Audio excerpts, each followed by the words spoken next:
ایسے تو جتنے بھی آئیکن اس درد دل اور خدا کا خوف رکھنے والے بندے ہیں، ہمیں کافی مل جائیں تو یہ کام ذرا اور بہتری سے کر سکتے ہیں.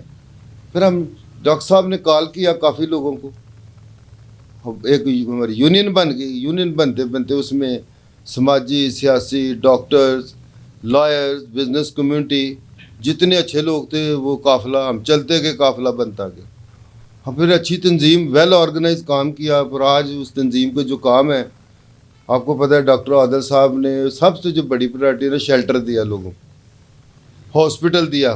اور کہیں ناانصافی ہو رہی ہے کمیونٹی سے تو یہ ان کے ساتھ سٹینڈ کرتے ہیں. اور کوئی بھی ایسا مسئلہ، یہ چائلڈ ابڈکٹ ہو گیا، ریلیجیس ڈسکرمنیشن ہو گیا جو چل رہا ہے، یہ پورا ساتھ دیتے ہیں ان کا.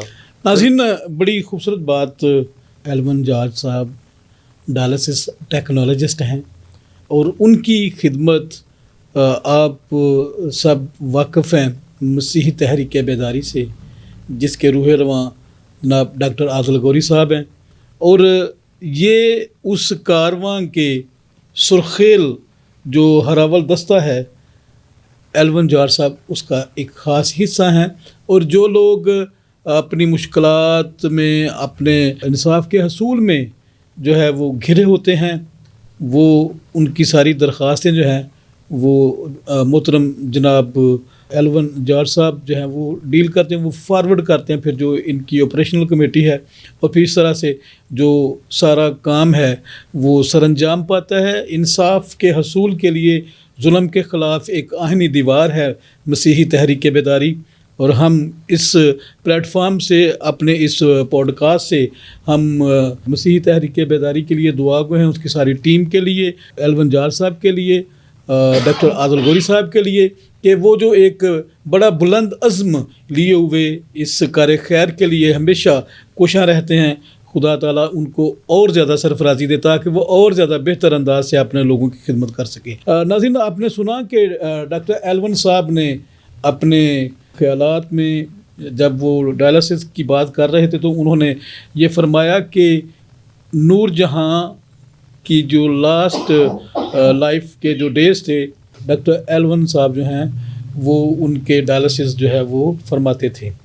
تو میں یہ سمجھتا ہوں کہ یہ ان کا ان کے ساتھ جو تعلق ہے یا اس طرح کی جو کمیونیکیشن ہے، یہ یقیناً کوئی عام بات نہیں، کیونکہ روح کو روح کے ساتھ جو ہے وہ ایک پیاس ہوتی ہے. تو ملکہ ترنم نور جہاں پاکستان بلکہ ایشیا کی بلبل انہیں کہا گیا ہے، اور انہیں ملکہ ترنم کا خطاب اس لیے دیا گیا کہ وہ گائکی میں یکتا تھیں. اپنا ایک خاص مقام تھا ان کا گائکی کی دنیا میں، اور آج تک ان کی جگہ کوئی نہیں لے سکا. اور اسی طرح ایلون جارج صاحب جو ہیں وہ بھی ایک خاص مقام رکھتے ہیں میوزک کی دنیا میں. اور کشور کمار کو وہ بالکل ایسے ہی گاتے ہیں ناظرین، جیسے آپ اگر آنکھیں بند کر کے جب ان کی آپ آواز سنیں گے تو آپ کو محسوس ہوگا کہ آپ کشور کمار کو ہی سن رہے ہیں. ناظرین، آپ کے لیے، آپ کی دلچسپی کے لیے اور آپ کے کانوں کی سماعت کے لیے میں گزارش کرنا چاہتا ہوں محترم جناب ایلون جارج صاحب سے کہ وہ آج ہمارے ناظرین کے لیے تھوڑا سا گنگنائیں کشور کمار صاحب کی آواز میں. اور ناظرین، آپ نے اپنا اس بارے میں ضرور فیڈ بیک دینا ہے. مجھے پتہ ہے کہ آپ فیڈ بیک دیتے رہتے ہیں، لیکن آپ نے اس بارے میں اپنا فیڈ بیک لازمی دینا ہے. ہو میرے دل کے چین، چین آئے میرے دل کو دعا کیجئے. ہو میرے دل کے چین، چین آئے میرے دل کو دعا کیجئے. آپ کا ارماں، آپ کا نام، میرا ترانہ اور نہیں. ان جھکتی پلکوں کے سوا دل کا ٹھکانہ اور نہیں. جچتا ہی نہیں آنکھوں میں کوئی دل تم کو ہی چاہے تو کیا کیجیے ہو میرے دل کے چین آئے میرے دل کو دعا کیجیے ہو میرے دل کے چین ہو میرے یوں تو اکیلا بھی اکثر گر کے سنبھل سکتا ہوں میں تم جو پکڑ لو ہاتھ میرا دنیا بدل سکتا ہوں میں مانگا ہے تمہیں دنیا کے لیے دل تم کو ہی چاہے تو کیا کیجیے او میرے دل کے چین آئے میرے دل کو دعا کیجیے. جی ناظرین، آپ نے مدھ بھری آواز سنی کشور کمار کی. ہمارے نہایت ہی محترم جناب ایلون جارج صاحب ٹیکنالوجسٹ ہیں ڈائلسس ڈپارٹمنٹ کے اور چیئر پرسن ایکشن کمیٹی مسیحی تحریک بیداری کے. اور آپ نے دیکھا کہ کس طرح سے انہوں نے غمازی کی ہے کشور کمار کی. اور اگر آپ آنکھیں بند کر کے اگر آپ ان کی آواز کو ملاحظہ کریں تو یقیناً آپ کو یہی محسوس ہوگا کہ آج خود کشور دا جو ہیں وہ یہاں پر محو سنگیت ہیں. جی ڈاکٹر صاحب، آپ نے ایک بڑا زبردست سانگ جو ہے وہ سنایا. ایک ہمارے پورے سٹاف کی اور پورے چینل کی بھرپور فرمائش پہ ہم چاہتے ہیں کہ آپ ایک اور کشور دا کا سانگ جو ہے وہ پیش کریں تاکہ ہمارے جو ناظرین ہیں آپ یقیناً ایڈکٹڈ کر دیں گے ہمارے ناظرین کو اپنی آواز سے، کیونکہ کشور دا کی آواز جب گونجتی ہے تو زمانے رک جاتے ہیں، ہوائیں تھم جاتی ہیں اور آپ میں وہ پورا پوٹینشیل ہے. آپ ان کا سما جو وہ باندھ دیتے ہیں. میری گزارش ہے کہ آپ ایک اور سانگ جو ہے وہ ہمارے ناظرین کے لیے گنگنائیں کشور دا کا. بہت شکریہ. بات یہ ہے کہ چلے تعلیم ایجوکیشن ایک بندے کی سوشل لائف ہوتی ہے. کشور دا کے گانے میں 5ویں کلاس کا سننے والا ہوں اور گانے والا ہوں. یہ میرے تعلیمی سے مطلب 5 کلاس کا میں اسٹوڈنٹ تھا جب سے میں کشور کو بہت لائک کرتا ہوں، سنتا ہوں. میرے نینا ساون بھادو پھر بھی میرا من پیاسا، پھر بھی میرا من پیاسا ہے دل دیوانے کھیل ہے کیا جانے درد بھرا یہ گیت کہاں سے ان ہونٹوں پہ آئے دور کہیں لے جائے. بھول گیا کیا بھول کے بھی ہے مجھ کو یاد ذرا سا، پھر بھی میرا من پیاسا. جی تھینک یو ڈاکٹر صاحب، تھینک یو سو مچ. ناظرین، ہمارے پروگرام کا آج کا دورانیہ جو ہے وہ اختتام کو پہنچتا ہے. اگلے پروگرام میں پھر ہم کسی مہمان سے ملاقات کریں گے. ڈاکٹر صاحب آپ کی آمد کا بہت زیادہ شکریہ. ملاقات ہوگی دوبارہ. ناظرین اسٹے ٹیون ود اس. ملیں گے آئندہ کسی نئی معزز مہمان شخصیت کے ساتھ. مجھے اپنے میزبان طارق سراج چودھری اور میرے کیمرہ مین طارق پیرو کو اجازت دیجیے. پاکستان زندہ باد.